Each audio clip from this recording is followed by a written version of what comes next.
안녕하세요. 저는 아빠가 운영하시는 건설업체에서 사무직 일을 하고 있는 30대 후반 여자입니다. 저는 교육학과를 졸업하고 7년 넘게 임용고시 준비를 했어요. 학교 다닐 때 성적도 나쁘지 않았고 스스로 머리도 좋은 편이라고 생각했습니다. 그래서 임용고시가 합격하기 힘들긴 해도 저는 최소 2, 3년 안에는 합격할 줄 알았어요. 그런데 무려 7년이라는 긴 시간 동안에도 저는 합격하지 못했습니다. 늘 아쉬운 점수차로 떨어졌지만 임용이든 공무원 시험이든 간발의 차이라는 말은 크게 의미가 없긴 합니다. 어찌됐든 결국 떨어진 거니까요. 운이 나빴다고 할 수도 있고 또 제가 공부를 많이 안 했던 걸 수도 있겠죠. 사실 변명을 좀 하자면 엄마가 그때 몸이 좀 편찮으셨어요. 그 때문에 병원에도 자주 다니고 공부에 소홀하게 했던 것도 있었죠. 어찌됐든 저는 마지막이라고 결심했던 시험에서 불합격했다는 소식을 듣고 망연자실했습니다. 당연히 선생님이 될 줄 알았는데 그 자괴감이 말도 못했고 주변 친구들 다 사회인이 되는 동안 저는 혼자서만 오랜 기간 수험생으로 지냈던 터라 자존감은 있는 대로 떨어졌죠. 제 주변 친구들은 그 전에 다 임용 합격돼서 교단에 서거나 중간에 진로를 바꿔서 일반 사기업으로 들어가는 친구들도 많았거든요. 내 뜻대로 되지 않는 게 있구나. 나도 안 될 것 같으면 빨리 포기할 걸. 괜히 허송세월을 보낸 건가. 이런저런 생각들 때문에 참 힘들었어요. 시험 준비하느라 그 사이에 나이는 많이 먹었는데 앞으로 뭘 해야 할지도 암담하기만 했고요. 당연히 사회생활 경험도 전무해서 일반 회사에 들어가기도 힘든 상황이었습니다. 그때 우울하고 많이 힘들었었죠. 한동안 방황도 많이 했는데 그때 아빠가 일단 아빠 사무실에 나와서 일을 조금씩 배워보라고 하시더군요. 저희 아빠는 작은 건설회사를 운영하세요. 직원분은 아빠 포함해서 10명 남짓인 소규모 회사입니다. 저는 할 줄 아는 것도 없어서 괜히 아빠 일에 패기치는 건 아닌가 했어요. 솔직히 제가 건설 관련 전공자도 아니고 아빠도 제가 집에서만 우울하게만 있으니 그냥 아빠 사무실에라도 나오라고 하신 것도 있었거든요. 괜히 낙하산 같은 기분이 들어서 다른 직원분들에게도 미안하더라고요. 하지만 아빠의 성화에 결국 출근을 해서 일도 조금씩 배워나갔습니다. 사무 격리일과 더불어 공공입찰 사이트에서 공사를 따내는 일도 배워서 같이 하게 되었습니다. 나이가 좀 있으셨던 직원분들은 제가 열심히 일한다며 기특해하시고 잘해주셨어요. 그래서 저도 점차 적응을 하면서 일을 해나가게 되었습니다. 이루지 못한 꿈에 대한 아쉬움도 당연히 있었겠지만 그래도 내 밥값은 알아서 벌고 있고 나도 사회의 일원으로 살고 있다고 생각하니 그 전만큼 더 이상 우울하지 않더라고요. 그렇게 회사 생활을 열심히 하던 차에 친구의 소개로 그 남자를 만나게 되었어요. 그 남자의 이름은 임현우이고 저보다 한 살이 어렸습니다. 그 사람도 작은 중소기업을 다니고 있는데 회사는 그냥 다니는 것뿐이고 주식으로 돈을 꽤 많이 벌었다고 하더라고요. 주식으로는 굉장히 능통하다고 하면서요. 여태까지 모은 월급과 주식으로 번 돈을 합쳐 아파트도 장만했다고 했습니다. 대출도 조금 있긴 하지만 정말 대단하다 싶더라고요. 이야기를 들어보니 20대 초반부터 남들 취업 준비할 때 본인은 주식 공부를 했었고 이제 스스로 주식 쪽에서는 나름 도사라고 했어요. 장난삼아 돈 버는 게 제일 쉽다고도 할 정도로요. 돈과 별개로 성격도 여유가 많고 인상도 좋아서 저도 호감을 가졌습니다. 그 남자도 저에 대한 호감이 있다고 했어요. 제 외모도 자기 스타일이고 제가 차분하고 여성스러워서 좋다고 하더라고요. 제 성격이 그 남자가 말하는 것만큼 차분하고 여성스러운 편은 아니에요.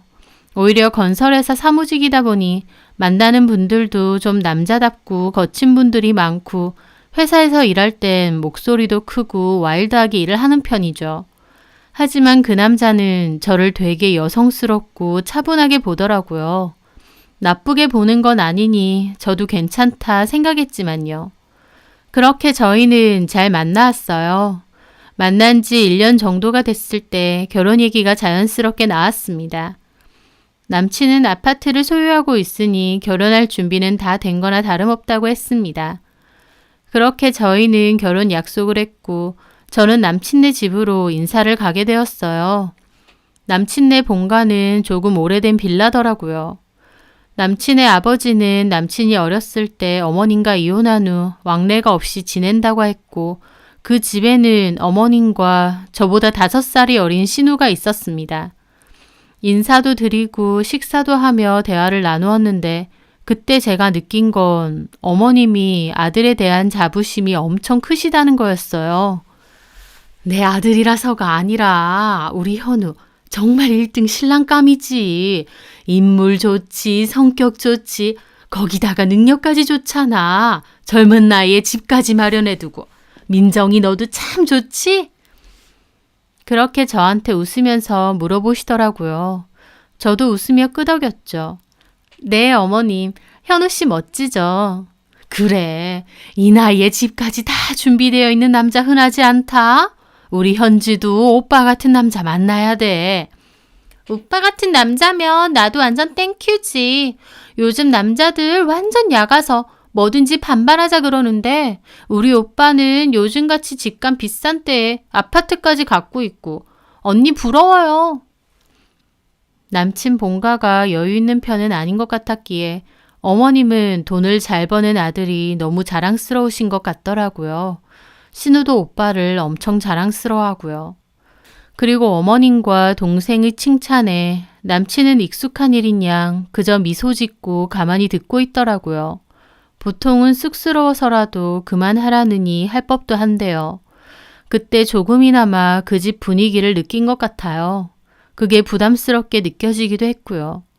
왜냐면 제 남친을 그렇게 잘나고 멋진 아들이자 오빠라고 생각하는데 그런 아들의 아내가 될 내가 눈에 차실까? 라는 생각이 들었거든요. 하지만 그때까지만 해도 심각하게 받아들이진 않았습니다. 그런데 문제가 생겼어요. 결혼 준비 중에 남친에게 돈 문제가 크게 생긴 겁니다. 주식 운용에 자신이 있었던 남친은 해외 주식과 선물 옵션 등으로 큰 돈을 투자를 했어요. 하지만 남친의 예상과 달리 엄청 크게 나락으로 떨어지게 되었거든요. 주식에는 자신이 있었던 남친은 꽤 많은 금액과 더불어 주변 사람들의 돈까지 투자받아서 주식을 했는데 그게 어마어마한 손실을 만들게 된 겁니다. 그 일을 해결하느라 남친은 몹시 바쁘고 정신없어 보이더라고요. 저도 옆에서 너무 걱정이 됐고요. 초반엔 금방 해결될 거라고 얘기를 했어요. 하지만 생각보다 쉬운 문제는 아니었던 것 같습니다. 왜냐면 그 과정에서 남친은 저희가 신혼집으로 살기로 한 남친 소유의 아파트까지 금매로 내놓아야 했거든요. 상황이 몹시 안 좋아 보이고 독촉도 심각해 보였는데 이런 사실을 저에게 말고는 그 누구에게도 말하지 않더라고요. 특히 어머님이나 신우한테도요. 엄마나 현지가 해결해 줄 수 있는 것도 아닌데 괜히 걱정 끼치고 싶지 않아. 저는 남친의 말을 듣고 남친이 참 착하고 속이 깊다고 생각했습니다. 엄마나 동생 걱정 끼치고 싶지 않아 한다니까요. 물론 나중에 보니 걱정을 끼치고 싶어 하지 않다기보다 못난 모습을 보여주기 싫어서 그랬다는 게 더 컸지만요. 어쨌든 상황이 안 좋아졌다고 저도 남친과 덜컥 헤어질 수도 없는 거고 오히려 그때는 힘들어하는 남친 옆에서 잘 될 거라며 위로해주고 도와주려 노력했습니다.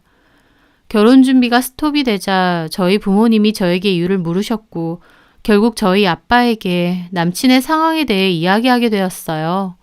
우리가 신혼집으로 살려고 했던 그 아파트를 지금 급매물로 내놓게 되었다. 그래서 신혼집도 없는 상태다. 결혼하긴 힘들다 라고요. 제 말에 아빠는 그 아파트가 너네 신혼집으로도 괜찮고 또 급매로 내놓긴 아까운 집 같다고 하셨어요. 그래서 결론은 저희 아빠가 고민 끝에 급매로 내놓은 남친의 아파트를 사게 되었습니다. 시세보다 많이 싸게 내놓은 거라 사고 싶어 하는 사람들이 꽤 많았는데 아빠가 저희 신혼집으로 쓰게 하고 싶어서 사게 되신 거였죠. 집이 한두 푼도 아니고 저희 아빠도 돈이 넘쳐나는 부자도 아니셨지만 어차피 딸이 살 곳이기도 하고 또 나중에 저희가 돈 모아서 도로 사가라는 뜻도 있으셨어요. 결국 저를 위해 그렇게 해주신 거였죠. 그렇게 남친 명의의 아파트는 저희 아빠 소유로 바뀌게 된 것이었습니다. 저는 아빠의 도움을 받아서 너무 감사했어요. 집은 팔았지만 그 집에서 그대로 신혼생활을 시작할 수 있게 된 거니까요. 참 고마운 상황인데도 이상하게 남친은 아빠에게 진심으로 고마워하는 것 같지는 않았어요. 그 이유는 나중에 알게 되었지만요. 어찌됐든 집 문제는 일단락 짓고 난 후 저희는 예정대로 다시 결혼 준비를 하게 되었습니다. 그렇게 결혼까지 하고 얼마 지나지 않았을 때였어요. 저희 신혼집으로 집들이 겸 어머님과 신우를 불러 식사 대접을 하기로 했어요. 집들이 날 오시기 전부터 저는 집도 싹 치우고 이것저것 음식 준비를 하느라 몹시 바빴습니다. 그런데 저는 허둥지둥 바빠 죽겠는데 그 와중에 남편은 방에 들어가서 내내 컴퓨터만 보고 있더라고요. 사실 신혼여행을 갔다 온 후 본격적인 결혼 생활이 시작되었을 때부터 남편은 사귀었을 때랑은 좀 다른 모습을 보여주더군요. 사귈 때는 저와 함께하는 시간에 저한테만 집중하는 느낌이었다면 결혼 후에 남편은 집에 오면 곧장 밥 먹고 방에 들어가서 내내 컴퓨터만 보더라고요. 주식이 엄청 중요한 사람이니 이해하면서도 한편으론 좀 섭섭하기도 했습니다. 밥 먹을 때도 내내 폰으로 주식창만 보고 있어서 대화가 없는 데다 식사 끝나면 방에 쏙 들어가서 자기 직전까지 그러고 있었으니까요. 대화가 거의 없어진 것도 좀 그랬지만 또 서운한 게 있었습니다. 바로 집안일 문제였어요. 저도 회사 일을 하다 보니 맞벌인데도 집안일은 다 제 차지가 되었어요. 남편은 방에서 잘 안 나오기도 했고 집안일은 아예 자기 일이라고 생각하지 않더라고요. 저는 언젠가 한번 이 문제에 대해서 진지하게 얘기를 해봐야겠다 생각했죠. 그런데 집들이였던 그날은 일단 너무 바빴거든요. 남편이 최소한 정리라도 좀 해주거나 청소기라도 돌렸으면 했는데 방에 틀어박혀서 또 안 나오더라고요. 결국 제가 얘기를 했죠. 자기야, 많이 바빠? 나 좀 바쁜데. 왜? 5시까지 어머님하고 아가씨 오시기로 했잖아. 나 지금 음식 준비하느라 너무 바쁜데 청소기 좀 돌려줄래? 깨끗하던데 뭘. 바닥에 청소기만 좀 돌려줘. 나 좀 바빠. 자기가 하던 거니까 그냥 좀 하면 안 돼? 나 지금 음식 준비 때문에 정신 없다니까. 그럼 하지 말고 그냥 냅둬. 뭘 그렇게 신경 써? 그러면서 저는 쳐다도 보지 않고 컴퓨터 화면만 보고 있는 겁니다. 저는 어이도 없고 화도 나더라고요. 확 싸우려다가 그냥 내가 참자 싶어 방문을 닫고 나왔죠. 결국 청소기도 제가 돌렸고 음식 준비도 저 혼자 다 했습니다. 그렇게 어머님과 신우가 와서 저희 집을 구경하고 곧이어 식사도 했어요. 집 참 좋다. 구조도 잘 빠지고 방향도 괜찮고. 그러게 진짜 좋다. 아내도 되게 화나고 우리 집은 너무 어둡잖아. 그렇지. 해가 잘 안 들어서 곰팡이도 툭 하면 생기고 습하고. 그러면서 어머님은 저를 보시더라고요. 좋겠네 민정이는. 이렇게 좋은 집에 살고. 네, 좋아요. 신혼부터 이렇게 좋은 집에서 시작하는 거 쉬운 거 아니다. 나만 해도 쥐콩만한 사글세 방에서 시작했어. 거기서 애 둘 낳고 한참 살았지. 그때에 비하면 여긴 궁전이다, 궁전. 네, 남편 잘 만난 거야. 이렇게 좋은 집에서 살게 해주고. 그치, 민정아? 저는 속으로 굳이 따지자면 우리 아빠 집인데 싶었지만 남편이 말하지 말자고 했으니 굳이 그런 말까지 할 필요는 없었습니다. 그래서 그냥 네 하고 말았죠. 그런데 어머님은 근데 이 갈비찜 너가 했니? 네, 좀 짜네. 처음 했나 봐. 그치 엄마? 나도 짜서 잘 못 먹겠어. 어머, 정말요? 제가 간을 잘 못했나 봐요. 짜게 먹으면 몸에 안 좋아. 앞으로 현우 밥도 네가 해줘야 되는데 이런 거 신경 좀 써줘. 그래 줄 수 있지? 네. 그래, 좋은 집이니까 살림 열심히 하고 나 같으면 신나서 이런 집 맨날 쓸고 닦고 하겠네. 그런데 어머님 말에 남편이 툭 그러는 겁니다. 엄마, 바닥 깨끗하지? 왜?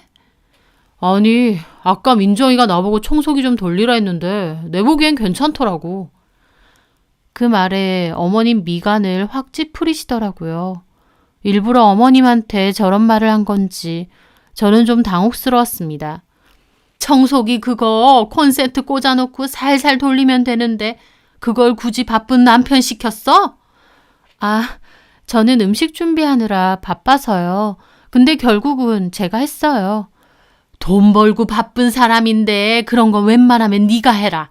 살림하는 것도 자꾸 해봐야 느는 거고. 네. 저는 남편이 너무 얄미웠습니다. 제가 청소시켰다고 일부러 어머님께 말했다는 느낌이 확 들더라고요.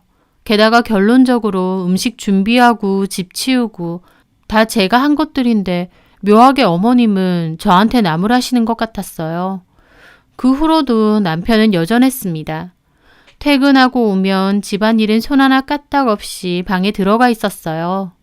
그때쯤 저는 결혼 생활에 대한 현타가 오더라고요. 이럴 거면 뭐하러 결혼했나 싶고요. 그래서 남편에게 얘기 좀 하자고 했죠.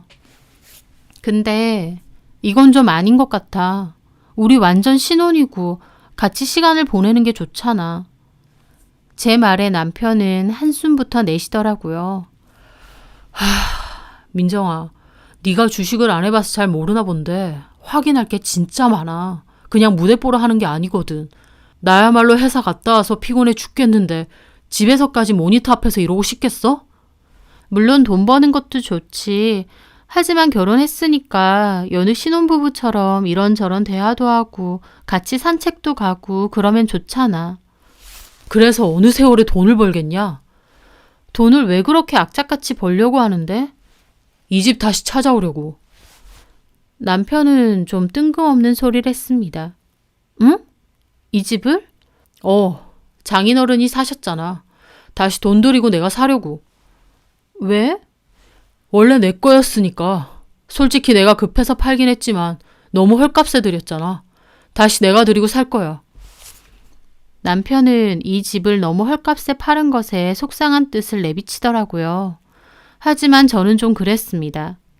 금매다 보니 다른 사람에게 팔 수도 있었죠. 하지만 결론적으로 저와 남편이 살 수 있게 해주신 거잖아요. 사는 건 똑같지만 아빠가 명의인 게 남편 입장에선 불만인 것 같더라고요. 결국 아빠가 우리 살라고 해주신 거잖아. 어쨌든 내 명의는 아니잖아. 자기야, 너무 어린애처럼 그렇게 징징 안 거렸으면 좋겠어. 결혼 생활이라는 게 방식이 다 정해져 있는 것도 아니고 사람마다 다 제각각이지. 나는 자기가 내 생활을 좀 존중해 줬으면 좋겠어. 남편은 그렇게 말하고 다시 방으로 들어가더라고요. 밥 먹을 때와 잠자는 시간 빼고는 내내 방에만 혼자 있으면서 자기 생활을 존중해 달라니 저럴 거면 도대체 왜 결혼하자고 했을까 의문이 들었습니다. 결혼하고 나서 끊임없이 든 생각이 이게 맞는 건가, 이렇게 살아도 되나 였어요. 알콩달콩 재미있고 행복하게 신혼생활을 즐길 줄 알았는데 이건 각자 사는 하숙이나 다름이 없을 정도였으니까요. 결혼 생활에 대한 현타를 제대로 느끼고 있을 무렵 더 기막힌 일이 일어났습니다. 집들이로 어머님과 신우가 저희 집에 온 지 보름도 안 됐을 때였어요. 일을 하고 집으로 돌아왔는데 집에서 누가 TV를 보고 있는 겁니다. 남편이 일찍 왔나 생각하면서 들어가 보니 거실에는 뜬금없이 어머님과 신우가 드러누워 있는 거였어요. 게다가 배달시켜 먹은 음식은 안 치워서 뻘건 국물이 묻은 일회용 그릇들이 식탁에 그대로 놓여 있고요. 저는 이게 무슨 상황인가 싶어 당황해서 쳐다보고 있었습니다. 그러자 신우가 저를 보더라고요. 어머, 언니 왔어요? 인기척도 없이 멀뚱하게 서 있어서 깜짝 놀랐네. 너 왔니? 네, 그런데 어쩐 일이세요? 연락도 없이? 우리 집 보일러가 말썽이라서 집이 완전 냉골이야. 고치는데 좀 걸린다 그러고 현우한테 얘기하니까 이 집에 와 있으라고 해서 와 있다. 왜? 무슨 문제 있니? 네? 저는 따로 들은 게 없어서. 이제라도 들었으면 됐지. 왜? 우리가 있는 게 그렇게 놀랄 일이야? 좀 당황스러워서요. 우리가 무슨 귀신도 아니고 뭐가 그렇게 당황스러워요, 언니. 무안하게. 그러게. 우리가 못 올 곳 온 것도 아니고 사정이 있어서 아들 집에 좀 온 건데. 오시는 건 괜찮은데 좀 놀라서요. 저는 옷 좀 갈아입고 나올게요. 저는 당혹스러운 기분으로 방에 들어갔습니다. 남편에겐 뭐 하나 들은 게 없는데 갑자기 저희 집에 어머님과 신우가 와 있었으니까요. 저는 거실에는 안 들리게끔 거실 화장실로 들어가 급하게 남편에게 전화를 했죠. 여보세요? 난데 이게 어떻게 된 거야? 왜 집에 어머님하고 아가씨가 와 있어? 깜빡했다. 바빠서. 엄마가 오전에 전화 와서 보일러 고장났대. 너무 춥고 고치려면 좀 시간 걸린다고 해서 집에 좀 와 계시라고 했어. 아니, 그런 얘기를 왜 나하고 말 한마디 없이 결정해? 뭘 그런 걸 말하고 결정해. 엄마랑 현지 추워 죽겠다는데 그럼 어떡해? 오시라고 한다 해도 최소한 나한테는 미리 얘기해 줬어야지. 제 말에 남편은 아무런 대답이 없더라고요. 그러더니 자기야, 나 좀 서운하다. 집이 냉골이라고 그러셔서 와 계시라고 한 건데 그게 그렇게 잘못된 거야? 아니, 내 말은 나 일단 지금 바쁘거든. 나중에 집에 가서 얘기해. 그렇게 남편은 전화를 끊어버리더라고요. 저는 이게 뭐가 잘못된 줄도 모르는 남편이 너무 기가 막혔어요. 하지만 일단 어머님과 신우가 와 계시니 옷을 갈아입고 급하게 나갔죠. 제가 나가니 어머님도 신우도 표정이 별로 안 좋더라고요. 현우한테 뭐 따졌니? 네? 아니요. 그냥 어떻게 된 건지 물어봤어요. 뭘 물어봐? 내가 아까 얘기했는데. 그러게. 언니 좀 그렇네요. 집에 보일러가 고장나서 어쩔 수 없이 온 거라고 얘기했잖아요. 그거 고치는데도 시간 좀 걸린다고. 그러면 언제까지 있으실 계획이세요? 그 말에 어머님 표정을 확 굳히시더라고요. 고쳐지면 갈게. 됐니? 네. 그냥 궁금해서요. 참나, 내가 내 아들 집에 있으면서 눈치를 다 보네. 그렇게 분위기는 별로 좋지 못했습니다. 저는 일단 식탁 위에 있던 일회용품들을 치웠어요. 그렇게 어머님과 신우는 저희 집에 한동안 있게 되었어요. 일주일 정도 있으셨는데 그 기간 동안 저는 정말 불편했습니다. 시댁살이 체험 느낌이라고나 할까요? 일하고 와서 저도 피곤해서 밥 대충 때우고 그냥 쉬고 싶은데 어머님과 신우가 있으니 무조건 밥을 새로 해야 했고 어머님과 신우가 만드는 집안일도 제가 해야 했습니다. 그 누구도 도와주는 사람이 없으니 다 제 차지였죠. 두 사람이나 늘어나다 보니 해야 할 일도 어찌나 많은지요. 세탁 돌릴 것도 많고 청소할 것도 설거지거리도 음식 준비할 것도 많아졌습니다. 게다가 어머님이나 신우도 그리 깔끔한 성격들은 아니어서 옷도 아무데나 놔두고 수건 쓴 것도 아무데나 올려놓기 일쑤였어요. 신우는 군것질도 많이 했는데 먹고 남은 과자 봉지 같은 건 대충 접어서 아무데나 놔두고 휴지를 써도 휴지통에 버리는 법 없이 소파 팔걸이 같은 데다 척척 쌓아두더라고요. 그걸 누구더러 치우라는 건지. 게다가 컵도 매번 새 컵을 쓰니까 컵 설거지만 해도 한가득이었습니다. 본인들이 치우면서 어지르면 누가 뭐라고 하나요? 그 기간 동안 치우는 법 한 번이 없더라고요. 당연히 제가 할 일이라고 생각한 거겠죠. 신우는 소파 위에 앉아서 폰 보면서 과자를 자주 먹는데 소파 사이로 과자 부스러기 다 떨어져도 지 몸만 대충 털고 일어나 버리는 겁니다. 집안일이 훨씬 늘어나서 힘든 데다 자꾸 제 화장품이나 여성용품 같은 것도 마음대로 쓰더라고요. 게다가 어머님은 어찌나 드시고 싶은 것도 많은지 매일같이 오늘은 어떤 게 먹고 싶다고 구체적으로 얘기도 많이 하시고 일하고 있는데 전화 와서 올 때 뭐 사오라는 소리도 잘했습니다. 기간으로 치면 일주일밖에 안 됐는데 그동안 저는 스트레스를 엄청 받았어요. 제가 무슨 어머님과 신우 밥 차려주고 집안일 대신해주는 식모인 줄 알았으니까요. 결혼 전 인사드리고 잠깐씩 볼 때는 몰랐는데 막상 같이 지내보니 정말 경우도 없고 배려심도 없으시더라고요. 회사 갔다 와서 내내 집안일하고 집 치워도 누구 하나 도와주는 사람 없고 고맙다는 말 한마디 없고 제가 저녁 설거지하고 있는데 자기들끼리 둘러앉아 TV 보면서 하하호호 하고 있습니다. 남편은 여전히 방에 틀어박혀서 컴퓨터만 하고 있고요. 저는 정말 이건 아니다 싶더라고요.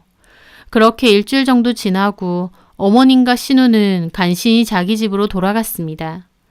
저는 그 일주일이 정말 힘들고 결혼 생활에 대한 회의감을 제대로 느낀 기간이었어요. 행복하고 싶고 남편과 도란도란 즐거운 가정을 꾸리고 싶어서 결혼한 건데 제 생각과는 너무 달랐어요. 남편은 매일같이 방에만 처박혀 있고 저는 집안일 독박이었고 시어머니와 신우는 너무 뻔뻔하기만 하고 그렇다고 남편이 저에게 고맙다고 하거나 미안하다고 하는 것도 없었습니다. 이런 결혼을 내가 왜 했을까 싶었어요. 차라리 결혼 전 부모님과 살 때가 훨씬 자유롭고 더 행복했다 싶더라고요. 그렇게 제 스스로 이 결혼이 맞는 건지에 대한 깊은 의구심이 들 때였습니다. 저에게는 제대로 기막힌 일이 일어났죠. 바로 어머님과 신우가 짐 싸들고 아예 저희 집으로 오게 된 거였어요. 저와 상의하는 것도 없이 또 일방적으로 남편에게서 들었습니다. 하루는 저녁 설거지를 끝내고 저 혼자 차를 마시면서 결혼 생활을 계속 유지하는 게 맞는 건지 곰곰이 생각할 때였어요. 갑자기 남편이 거실로 나오더라고요. 뭐해? 그냥 이런저런 생각 좀. 그러면서 옆에 앉는 겁니다. 저는 웬일인가 싶으면서 이렇게 나온 김에 우리의 결혼 생활 문제점에 대해 얘기를 해볼까 하던 차였어요. 남편이 먼저 입을 열더라고요. 저기 있잖아. 자기야 그랬잖아. 내가 아무 말 안 하고 맨날 방에만 있어서 외롭기도 하고 뭐 쓸쓸하다고. 남편이 먼저 얘기를 하더라고요. 저도 반가운 마음에 그렇다고 했죠. 맞아. 결혼했는데 너무 각자 사는 것 같아. 내가 보기엔 자기가 외로움도 많이 타고 혼자 있는 걸 별로 안 좋아하는 것 같아. 그래서 말인데 엄마랑 현지 이번 겨울 동안은 같이 지내면 어떨까 해. 저는 그 말을 듣는데 정말 머리를 한 대 맞은 것 같더라고요. 뭐? 아니, 엄마 집 워낙 오래돼서 그런지 보일러를 고쳐도 영 신통치 않나 봐. 너무 추워서 집에서도 입김이 나올 정도라네. 근데 우리 집에 그때 지냈을 때 좋았었나 봐. 그래서 이번 겨울 동안 우리 집에 지냈으면 하시더라고. 나는 뭐 나쁘지도 않을 것 같고 또 자기도 혼자 있는 것보단 더 좋지 않겠어? 진짜 기가 막혔습니다. 제가 혼자 있기 싫어하지 않냐는 말도 안 되는 핑계를 대면서 자기 엄마랑 여동생도 이 집에서 같이 지내자는 겁니다. 이게 무슨 자다가 봉창 두드리는 소리인가요? 그건 싫어. 싫다고? 당연히 싫지. 말이라고 해? 저번에 어머님하고 아가씨 이 집에서 지낼 때 나 그때 힘들었어. 뭐가 그렇게 힘들어? 그냥 각자 지내는 건데. 뭘 각자 지내. 자기야 밥 먹고 방에 틀어박혀서 잘 때쯤이야 나오니까 그렇겠지. 나는 집안일도 2배가 됐고 매일 어머님하고 아가씨 밥까지 차려드렸어. 절대 싫어. 저는 단호하게 싫다고 했는데 남편은 오히려 섭섭해하더라고요. 너무 그렇게 단호하게 싫다고 하니 좀 그렇네. 우리 엄마랑 현지한테 뭐 그렇게 질색팔색하냐? 하여튼 나는 절대 싫어. 안 된다고 말씀드려. 참나, 진짜 너무하네. 너무하긴 누가 너무한데. 자기야말로 진짜 너무한 거 아니야? 됐어. 입김까지 나오는 그 추운 집에서 나이 드신 엄마하고 동생하고 지내는 게 너무 안쓰러워서 좀 같이 지내면 어떨까 해서 말한 건데 이렇게 매정하게 말할 줄은 몰랐다. 나는 자기가 착하고 여성스럽고 배려심도 많아 보여서 결혼까지 결심한 건데 이럴 줄은 몰랐어. 자기야말로 나를 무슨 가정부 취급해? 자기하고 자기 가족들 뒤치다꺼리하는 가정부 취급하냐고. 무슨 말을 그딴 식으로 해? 자기가 뭘 하면 얼마나 한다고. 뭐? 됐다. 말을 말자. 그러면서 남편은 방으로 획 들어가 버렸습니다. 참 기가 막히더라고요. 그럼 제가 쌍수 들고 환영할 줄 알았을까요? 본인은 전혀 불편한 거 없고 자기 가족들이니 오자고 했겠지만 저에 대한 배려나 마음은 눈꼽만치도 없다는 게 느껴졌습니다. 저는 그 싸움을 시작으로 이혼에 대해 본격적으로 생각하게 됐어요. 도대체 이 결혼을 계속 유지시켜야 할 이유가 하나도 없다 싶었거든요. 아직 결혼 생활도 얼마 안 됐고 아기도 없을 때 차라리 각자 갈 길 가는 게 낫지 않을까 싶었습니다.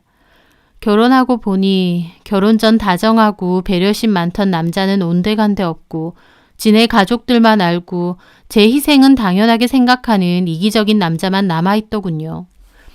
가뜩이나 이혼을 진지하게 생각 중인데 그런 제 생각에 불을 지르는 결정적인 일이 또 생기고 말았죠. 뭐냐고요? 싸우고 며칠 뒤 퇴근하고 집에 왔을 때였습니다.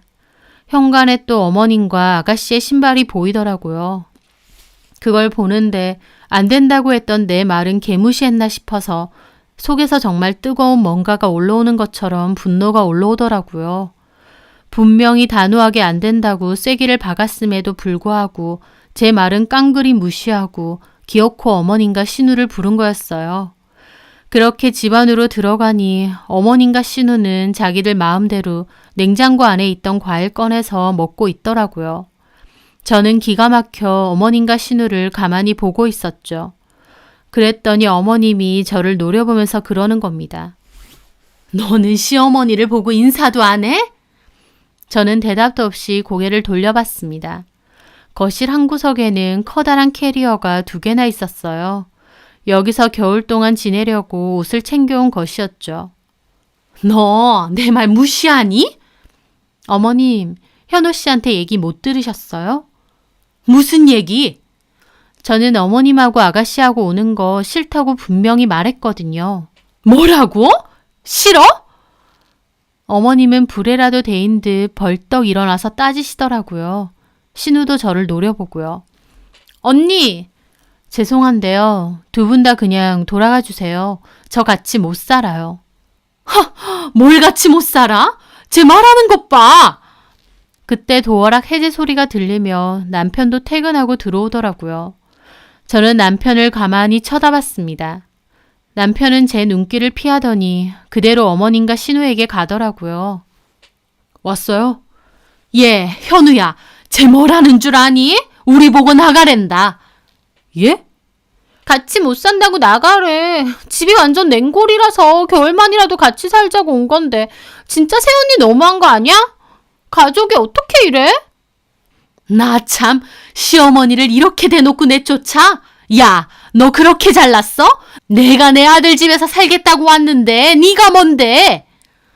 어머님은 남편 이혼이 더 노여워하시면서 저한테 삿대질까지 하시더라고요. 저는 싹 무시하고 남편에게 말했습니다. 당신이 말해봐. 내가 분명히 안 된다고 했는데 어머님에게 말씀 안 드린 거야? 아, 오시겠다는데 어떡해. 자기도 진짜 너무한다. 사람이 왜 그렇게 매정해? 겨울 동안만이라도 어머님하고 현지하고 좀 같이 살면 안 돼? 예, 현우야. 너 쟤한테 부탁하지 마. 네 집인데 네가 왜 부탁해? 어머님은 고래고래 소리를 지르시더니 저한테 그러시더군요. 야, 내 아들 집이야. 네가 뭔데 된다 안 된다 그러는 거야? 네가 허락하고 말고 할 게 아니야. 저도 같이 사는 건데 당연히 제 의사도 중요한 거 아닌가요? 뭔 의사? 다 필요 없고 여기 내 아들 집 아니야. 싫으면 네가 나가. 네가 나가면 되잖아. 그 말에 남편 슬쩍 눈치 보더니 어머님을 말리더라고요. 엄마, 일단 진정 좀 하시고요. 하지만 옆에 있던 신우도 거들었습니다. 내 말이 그 말이야, 엄마. 우리 오빠 집인데 지가 뭔데? 그 말에 저는 코웃음 쳤습니다. 여기가 왜 아가씨 오빠 집이에요? 뭐요? 이 집 우리 아빠 거예요. 이면우 저 사람 집 아니거든요. 제 말에 어머님과 신우 조용해지더라고요. 뭐? 그게 무슨 개벽다구 같은 소리야? 내 아들 집을 네가 뭔데 마음대로 너네 아버지 집이라는 거야? 말 이해 못하세요? 이 집 더 이상 어머님 아들 집 아니라고요. 집 주인이 누군지가 되게 중요하신가 본데 명확하게 말씀드릴게요. 현우 씨 진작에 집 팔았고 저희 아빠가 사셨어요. 전세금도 월세도 안 받고 그냥 저희 살게 해주시는 거고요. 근데 고마운 줄도 모르고 이렇게 뻔뻔하게 나오는 거고요. 이제 됐어요? 제 말에 어머님과 신우 황당한 얼굴이고 남편 급하게 제 팔을 당기더라고요. 야, 그걸 왜 얘기해? 일단 나가서 얘기해. 야는 어따 대고 야야. 저는 팔을 뿌리치며 말했습니다. 됐고 너도 같이 나가. 뭐? 니네 엄마가 아들 집 어쩌고 하면서 나보고 나가라는데 너는 왜 가만히 있어? 이 집 우리 아빠 집이야. 네 집 아니야. 아빠가 공짜로 살게 해줬는데 고맙다는 소리도 제대로 없이 잘도 뻔뻔하게 얹혀 살았지. 게다가 염치도 없이 너네 엄마랑 신우까지 와서 살라고? 와서 나보고 너랑 너네 가족들 뒤치다꺼리 하라고? 내가 왜 그래야 돼? 우리 아빠 집에서 내가 왜 너랑 네 가족들 하녀 노릇까지 해야 되냐고. 너야말로 니네 엄마랑 여동생 데리고 나가. 저는 여태까지 참아왔던 말을 다다다 쏘아붙였죠. 남편은 입이 떡 벌어지고 얼굴이 시뻘개지더라고요. 너 말 다 했냐? 그래. 진짜 뭐 이런 뻔뻔한 사람들이 다 있어? 내가 좋게 좋게 넘어가니까 사람 우스워 보여? 그 와중에도 어머님은 아직도 이 집이 아들 집이 아니란 사실을 못 받아들이시더군요. 이게 무슨 소리야? 알아듣게 말해봐. 왜 이 집이 우리 현우 집이 아니고 니네 아버지 집인데? 어머님 아들이 결혼 전에 남의 돈까지 끌어다가 주식해서 돈 엄청 날려먹었어요. 그거 막으려고 이 집 내놨고 저희 아빠가 저 신혼집으로 쓰라고 사신 거예요. 고로 이 집에 대한 권리 이 사람한테는 하나도 없다고요. 아시겠어요? 제 말에 어머님과 신우 입이 떡 벌어져서 남편 보고 남편은 혼자 막 열을 내더라고요. 야, 너 진짜 이런 식으로 나올 거야? 진짜 끝장내자 이거야? 끝장내. 그러려고 말한 거야. 나 너랑 더 이상 안 살아. 내가 너랑 살아야 될 이유가 뭐가 있어? 우리 아빠 집에서 나가. 너랑 너네 가족들 다 데리고 나가라고.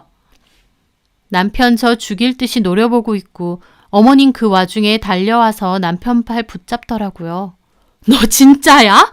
주식하다 돈 날려서 이 집 팔았어? 너 미쳤니? 뭘 어떻게 했길래 돈을 그렇게 날려? 알아서 해요. 돈 잘 벌 땐 좋다고 하셔놓고 다 날렸다며. 너는 왜 하는 게 그 모양이야?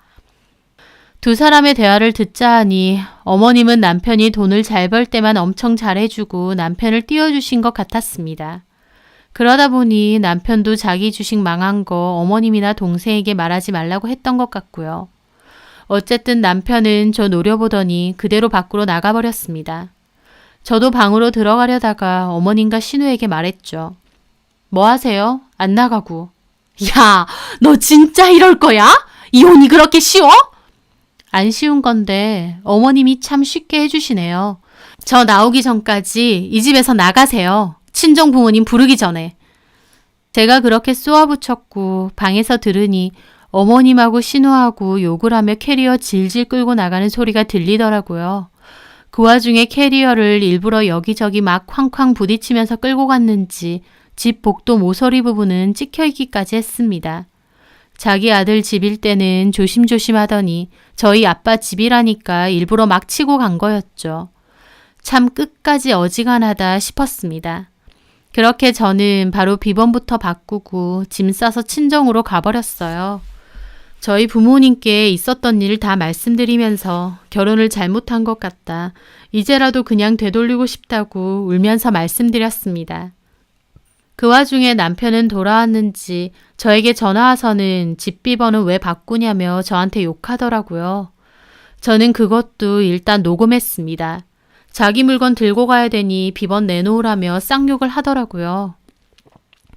그 남자랑 만나고 결혼까지 하면서 쌍욕까지 하는 건 처음 들었어요. 일단 지 물건을 들고 가야 된다고 하니 바뀐 비번은 알려줬습니다. 그런데 나중에 집에 돌아와 보니 집이 완전 개판이 돼 있는 거예요. 일부러 억하심정을 가지고 집을 엉망진창 만들어 놨더라고요.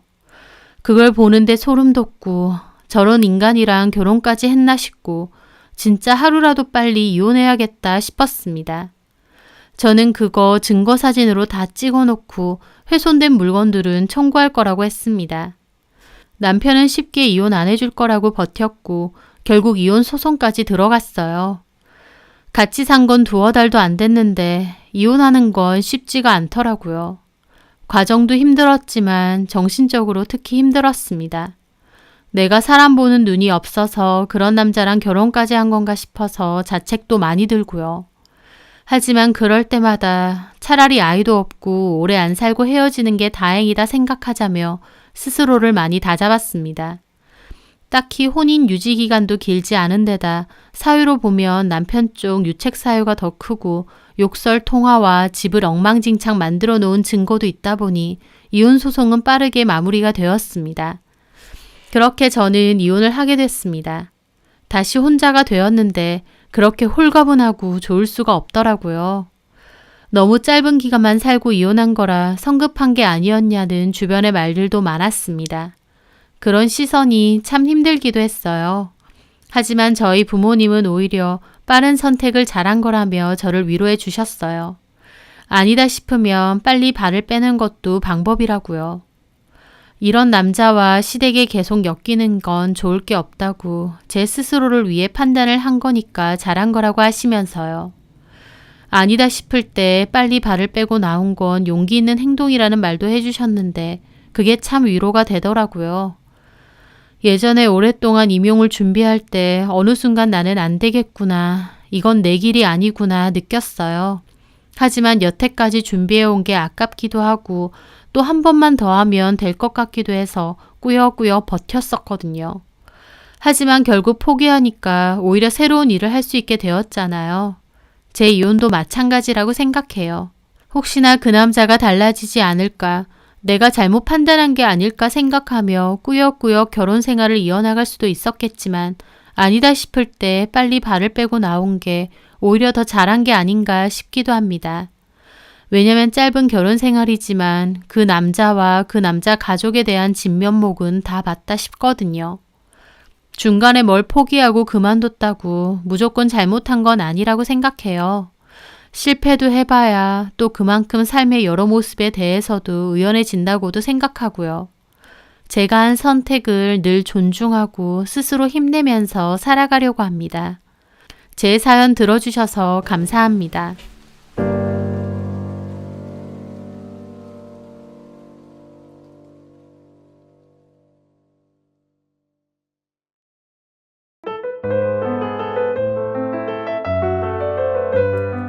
안녕하세요. 저는 30대 중반의 남자입니다. 저에게는 정말 잊혀지지 않는 끔찍한 기억이 있습니다. 저는 그 일로 정신과를 다니며 치료를 받았었고 한때 대인기피도 생길 정도였습니다. 시간이 지나고 이제는 많이 좋아졌지만 한 번씩 그때 일을 생각하면 마음이 힘들고 어두워지는 기분이 듭니다. 그 일은 제가 고등학교 때 일어났습니다. 그때 저희 집 상황은 조금 특수한 상황이었는데 저희 형은 외국에서 유학 중이었어요. 그래서 엄마는 형을 따라 유학길에 함께 올랐고 저는 아빠와 둘이 지냈습니다. 그런데 아빠가 다른 지역으로 정근을 가시게 되었거든요. 저한테 따라올 건지 아니면 남아서 혼자 지낼 수 있는지 물어보시더라고요.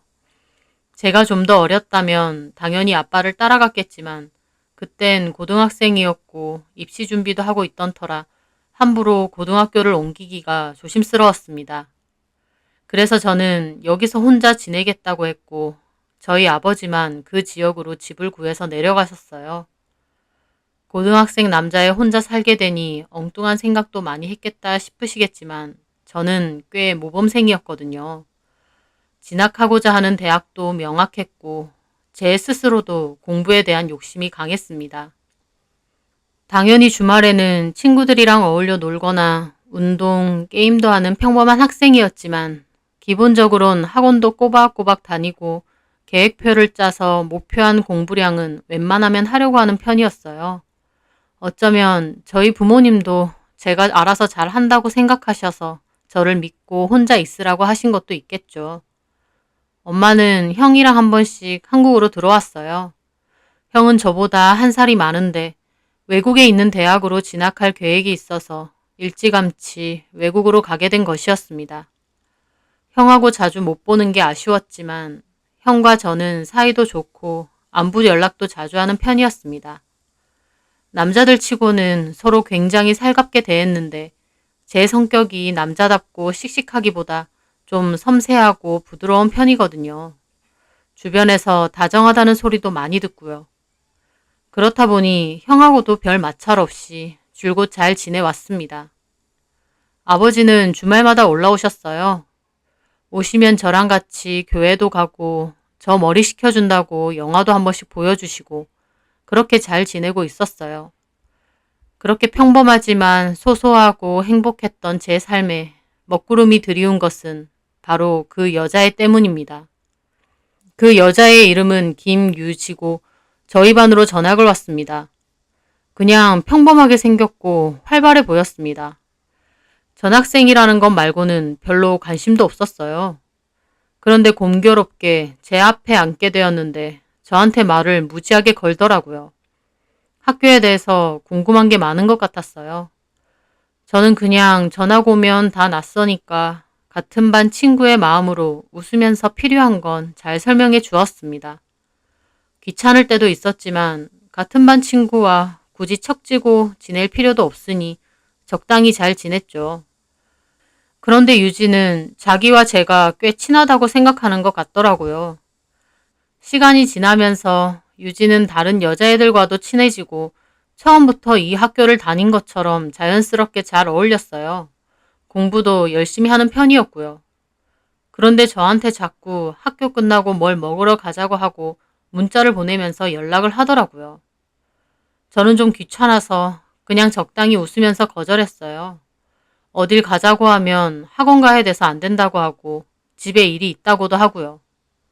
문자도 너무 수시로 하니까 답장 늦게 할 때도 있고 바쁘다는 핑계로 안 할 때도 많고요. 그런데도 유진은 저한테 계속 연락을 하고 포기도 없이 자꾸 저한테 어딜 가자고 하는 거예요. 저는 속으로 혹시 나한테 마음이 있나 싶더라고요. 하지만 솔직히 저는 유지에게 별 관심은 없었습니다. 왜냐면 저는 사실 따로 좋아하는 여자애가 있었거든요. 1학년 때부터 줄곧 좋아했었는데 2학년 땐 다른 반이었습니다.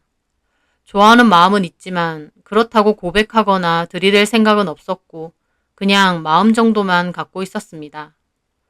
혹시나 나중에 대학 들어가고 나서도 만나게 된다면 그때는 제 마음을 고백하고 싶기도 했고요. 어쨌든 저는 유지가 자꾸 저한테 그런 식으로 들이대는 게 편하지는 않더라고요.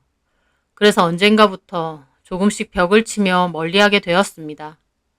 그런데 어느 날 제가 집에서 공부를 하고 있는데 갑자기 문자가 온 거예요. 저희 아파트 단지라고요. 저는 정말 놀랐습니다. 제가 어떻게 우리 집을 알았냐니까 제 친구한테 물어봤대요. 무슨 일이냐니까 직접 만나서 말하겠다고 해서 일단 내려가 봤습니다. 공부하고 있었어? 근데 무슨 일이야, 여기까지? 이거 먹고 해. 유진은 도넛을 한 상자 주더라고요. 이거 맛있어. 먹으면서 해. 공부하다 보면 단 거 땡기잖아.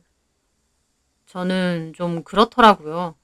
이걸 왜 챙겨주는지도 모르겠고 이거 주려고 여기까지 왔나 싶어서 부담스럽기도 했거든요. 이거 주려고 온 거야? 왜? 나 이거 좋아하는데 너도 좋아할 것 같아서 네 생각도 나고. 저는 잠시 망설이다가 그냥 거절했습니다. 나 도넛 별로 안 좋아해. 그냥 너 들고 가서 먹어. 그리고 이렇게 불쑥 찾아오는 건 안 했으면 좋겠다. 나 깜짝 놀랐어. 제 말에 유진은 서운한 표정을 짓더라고요. 내가 온 게 싫어? 솔직히 내가 우리 집 알려준 것도 아닌데 굳이 물어봐서 이렇게 온다는 게 싫어? 뭐 싫다기보다 좀 부담스러워. 앞으로는 이렇게 안 왔으면 좋겠어. 제 말에 유진은 막 입술을 잘근잘근 하더라고요. 몹시 기분이 상한 것 같았습니다. 저는 너무 불편한 기분이 들어서 그만 들어가겠다고 하고 가려던 참이었어요. 너 혹시 좋아하는 사람 있니? 유지가 갑자기 그렇게 묻는 거예요. 저는 얘가 이런 걸 왜 묻나 싶더라고요. 그런 걸 왜 물어? 친구끼리 물어볼 수도 있잖아. 저는 머릿속에선 다른 반의 그 친구가 떠올랐지만 그냥 퉁명스럽게 말했습니다. 없어. 그래? 있잖아. 사실은 나 너 좋아해. 어? 갑자기 저한테 고백을 하더라고요. 좀 쑥스럽다. 근데 나 너 좋아해. 전학 왔을 때 네가 나한테 엄청 다정하게 잘해줬잖아. 그때부터 좋았던 것 같아. 저는 좀 난감하더라고요. 이런 얘기를 왜 하는지도 모르겠고 어색하고 불편하기만 했습니다. 너는 나 싫어해? 생각 안 해봤어. 그럼 생각해 볼래? 뭘? 내가 너 좋아하니까 너도 나 좋아해 줄 수 있는지. 저는 그 말에 좀 어색하게 웃었습니다. 저기 유지야, 그냥 솔직하게 말할게. 나 너한테 별로 관심 없어. 그냥 네가 전학 왔으니까 같은 반 친구로서 적응할 수 있게 잘해준 것뿐이야. 그걸로 오해했다면 미안한데 나는 누구 만나고 그럴 생각 없어. 제 말에 유진은 엄청 자존심 상한 것 같더라고요. 내가 별로야? 네가 별로라기보다 내가 관심이 없는 거지. 관심이 없어? 난 별로 관심 없어. 그럼 넌 뭐가 관심 있는데? 저는 약간 귀찮아져서 한숨을 쉬었습니다. 저기, 내가 그런 말까지 할 필요는 없는 것 같고, 나 올라가 봐야 될 것 같아. 너도 조심히 가. 제 말에 유진은 저를 노려보며 그러더군요. 너 좀 그렇다. 아무리 그래도 여자가 용기 내서 고백했는데 고백을 이렇게 받아? 그렇다고 내가 관심도 없는데 억지로 너랑 뭐 만나거나 사귈 수도 없잖아. 내가 어때서? 나 인기 많아. 저는 한숨을 쉬며 달래주듯 말했습니다. 그래 알아. 너 예뻐. 근데 내가 관심이 없다고. 여자한테 관심이 없다는 거지? 그래, 맞아. 지금 한창 공부해야 될 때고 아예 관심 없어. 제 말에 유진은 저를 가만히 노려보더니 알겠다고 하고는 돌아서서 가더라고요. 저는 좀 미안하기도 해서 유지가 가는 뒷모습을 가만 보고 있었습니다. 그런데 유지는 갑자기 들고 있던 도넛 박스를 놀이터 근처에 있는 휴지통에 처박는 겁니다. 그걸 보고 저는 좀 놀라서 움찔했어요. 유지는 뭔가 화가 잔뜩 난 것처럼 가만히 서 있다가 다시 가더라고요. 저는 너무나도 불편한 기분으로 다시 집으로 왔습니다. 그 후 유지랑 반에서 만나도 아는 척도 안 했어요. 유지도 더 이상 저에게 아는 척 하지 않고 냉랭하게 굴더라고요. 저는 솔직히 별로 상관은 없었어요. 그런데요. 그때부터였습니다. 조금씩 이상한 소문이 돌기 시작한 게요. 처음엔 몰랐어요. 그 소문이 웬만치 돌고 나서야 제 귀에까지 들어오더군요. 그 황당한 소문은 바로 제가 게이이고 남자들을 몰래 만난다는 것이었습니다. 제가 고등학교 때는 지금처럼 게이라는 개념이 익숙하게 퍼져 있던 때는 아니었고요. 그래도 연예인 중에 커밍아웃한 사람도 있고 좀 시시하면서도 그게 뭔지는 다 아는 분위기였죠. 저는 남의 성적 취향에 대해 편견도 없고 별 생각도 없습니다. 하지만 저는 아니에요. 이성애자거든요. 좋아하는 여자애도 있었고요. 그런데 뜬금없이 제가 남자를 좋아한다는 소문이 난 겁니다. 그것만 난 게 아니라 제가 혼자 살면서 막 이상한 아저씨나 남자들을 집에 데리고 와서 만난다는 소문까지요. 제가 혼자 사는 게 아빠가 정근을 가셔서 그런 게 아니라 제가 그런 성향이라 저희 아빠가 못 참고 집을 나갔다. 그런 식으로까지 소문은 퍼지더라고요. 너무 어이없고 기막혔습니다. 소문이라는 게 뚜렷한 증거도 없는데 엄청 구체적으로도 퍼지더라고요. 처음에는 무슨 미친 소린가 싶어 그냥 무시하고 넘겼는데요. 그 소문이 저희 학교에 다 돌면서 뭔가 학교 애들이 저를 보면 수군거리는 것 같은 거예요. 나중에는 제 친구들도 막 저한테 물어보고요. 상훈아, 너 아니지? 뭐가 아냐? 너가 남자랑 같이 집에 들어가는 거 본 적 있다는 사람도 있고. 저는 그 말에 너무 화가 나더라고요. 야, 누가 그런 개떡 같은 소리래? 아니, 나는 개소리라고 생각했는데. 근데 사실 너 너네 집에 우리도 잘 안 데리고 가긴 하잖아. 저는 친구의 말에 미치고 팔짝 뛰겠더라고요. 사실 저희 부모님이 제가 혼자 살기로 했을 때 친구들 집에 데리고 오는 건 조금 삼가라고 당부를 하셨거든요. 부모님 계실 땐 괜찮지만 저밖에 없을 땐 좀 그렇다고요. 저희 부모님은 저희 집이 툭 하면 놀러와서 지내고 마음대로 잠도 자는 아지트처럼 변할까봐 걱정하신 것 같았어요. 그래서 저도 부모님 말씀을 따라서 친구들한테는 양해를 구했어요. 그런데 제가 그렇게 한 게 사실은 다른 남자들 데리고 와야 돼서 그렇다더라 라는 식으로 엉뚱한 소문까지 더해진 겁니다. 야, 그럼 우리 집 와. 내가 진짜 어이가 없어서. 그런데 그 소문은 그냥 화내고 넘길 만한 것이 아니었습니다. 나중에는 담임 선생님 귀에까지 들어갔더라고요. 선생님은 저를 호출하셔서 조심스럽게 물어보시더라고요.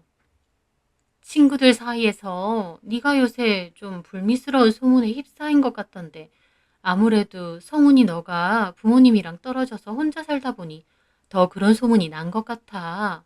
게다가 네가 나이가 좀 많은 아저씨랑 주말에 다녔다는 소문도 있고. 저는 환장할 것 같은 기분으로 말했습니다. 그거 저희 아빠예요. 주말에 아빠랑 나갔다 왔어요. 아, 아버님이셔? 선생님, 소문처럼 그런 거 아니고요. 진짜 너무 힘들어요. 그러게 말이야. 왜 그런 소문이 났을까 몰라. 근거도 없고 황당 그 자체인 소문인데 그 소문은 학교 내에서 잘도 퍼지더라고요. 공부에 지친 애들 사이에선 평범하고 모범생인 제가 사실은 뒤에서 이랬다더라 싶은 게 엄청 재밌는 흥미거리가 되는 것 같았습니다. 게다가 친하지도 않고 잘 모르는 남자애들까지 저희 반에 와서는 여기서 게이 냄새 나지 않냐고 하고 징그럽다느니 소름 돋는다느니 하는 소리도 뒤에서 하는 겁니다. 제가 기가 막혀서 쳐다보면 모른 척하고요. 저는 너무 화가 났고 친구에게 누구한테 그 소문을 들은지 물었습니다. 그렇게 묻고 또 물어서 결국 최초로 누가 그런 소문을 냈는지 알게 됐어요. 바로 김유지, 그 애였습니다. 저는 너무 화가 나 그 애를 따로 학교 재활용장 앞으로 불러 따졌습니다. 너 뭐야? 그 소문 네가 퍼뜨린 거라며? 너 미쳤냐? 내가 게이고 이상한 아저씨들 만나고 다닌다느니 그딴 개소리를 하고 다녀? 너 진짜 또라이야? 제 말에 유지 걔는 말하더라고요. 솔직히 아니야? 너 남자 좋아하는 거 저번에 우연히 봤는데 너 형형 거리면서 막 몰래 통화하고 그러던데? 내가 봤어. 저는 소리를 질렀습니다. 이게 진짜? 야, 그거 우리 형이야. 미국에 있는. 시차 때문에 낮에 전화한다. 왜? 근데 네가 뭔데 그딴 소문을 퍼뜨리고 다녀? 네가 여자한테 관심 없다며. 너한테 관심 없는 거거든? 와, 진짜 사람 질리게 한다. 너 고백하고 까였다고 뒤에서 이딴 소문이나 퍼뜨리고 다녀? 제가 막 흥분해서 소리를 지르자 유지도 막 따지더군요. 야, 아니면 그만이지. 왜 흥분해? 너가 흥분하고 날뛰니까 더 이상하다. 저는 진심 여자애만 아니었으면 한 대 치고 싶더라고요. 너무 열받았던 저는 유지는 못 때리고 유지 바로 옆에 있는 소화전을 때렸습니다. 유지는 소리를 지르더라고요. 야, 너 똑바로 네 친구들한테 말해. 나 그런 거 아니라고. 말 안 하면 나도 가만 안 있어. 네가 고백하고 까여서 헛소문 내고 다니는 거라고 다 말하고 다닐 거야. 와, 진짜 유치하다. 용기 내서 고백한 사람한테 이딴 식으로 말해? 너 진짜 나한테 왜 이래? 고백 까였다고 다 너처럼 굴진 않아. 저는 진짜 물어보고 싶더라고요. 왜 나한테 이렇게까지 하는지를. 유지는 저를 노려보더니 알겠다고 하고 갔습니다. 그런데 그 후의 소문은 더 골 때렸어요. 제가 그 애를 때리려고 위협하면서 그 소문 사실 아니라고 말하라 했다고 그렇게 또 소문이 났더라고요. 저는 그때쯤 되자 소문이 얼마나 무서운 건지 깨달았습니다. 그 어떤 증거도 없는데 단지 제가 시차 차이가 있는 형이랑 한 번씩 통화를 하고 혼자 살고 아버지랑 주말에 잘 다닌다는 이유로 이런 터무니없는 소문이 퍼지고 사람들은 그걸 믿더라고요. 친구들도 저를 이상하게 보고 선생님도 말은 안 하지만 저를 이상하게 보는 것 같았어요. 그리고 다른 반에 제가 좋아하던 그 여자애도 그 소문을 들은 것 같았습니다. 저는 제가 왜 이런 소문에 시달려야 되는지 유지 걔가 정말 얄밉더라고요. 결국 참다 못해서 아버지에게 이 사실을 다 말했고 아버지도 화가 나서 교무실로 찾아와 뒤집었습니다. 선생님들이 그런 말도 안 되는 소문으로 학생이 힘들어하면 소문을 바로잡고 도와줄 생각은 않고 묵인하고 있었냐고요. 더불어 그런 소문을 낸 그 애한테도 징계를 요구했지만 유지 그 애의 부모님도 찾아와 애들 사이에서 이런저런 일 있는 걸 가지고 부모까지 와서 난리냐고 도리어 따졌습니다.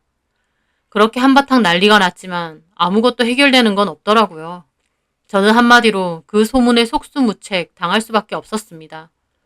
저는 공부도 손에 잡히지 않고 형에게 전화해서 그 일을 다 얘기했습니다.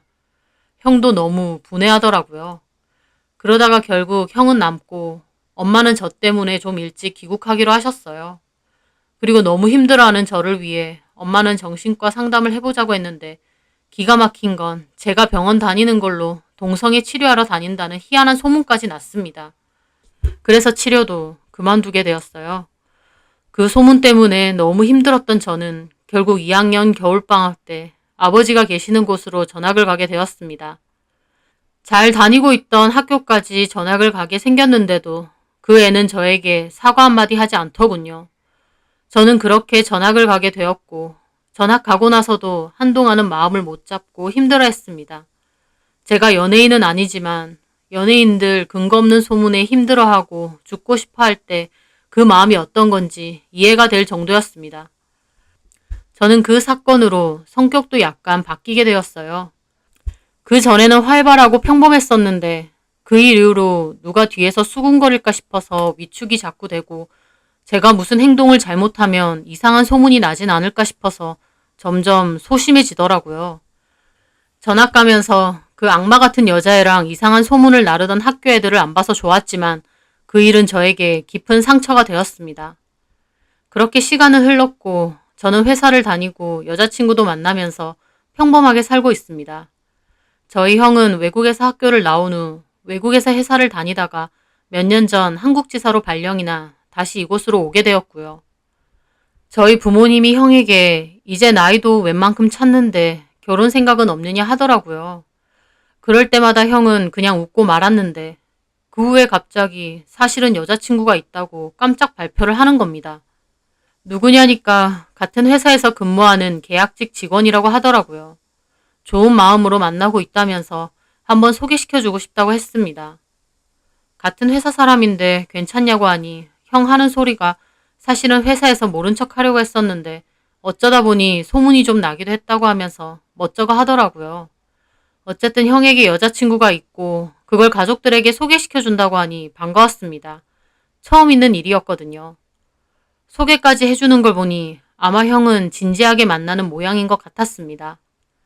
그렇게 형은 소개하는 자리를 만들었고 저희 부모님과 저는 그 자리에 가게 되었어요.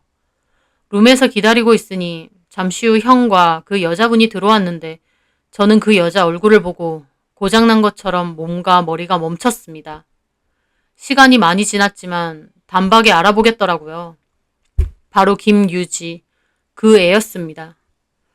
헛소문을 퍼뜨려 저한테 그런 상처를 남기고도 사과 한마디 안 했던 그 뻔뻔한 낯짝을 어떻게 잊을 수 있겠어요.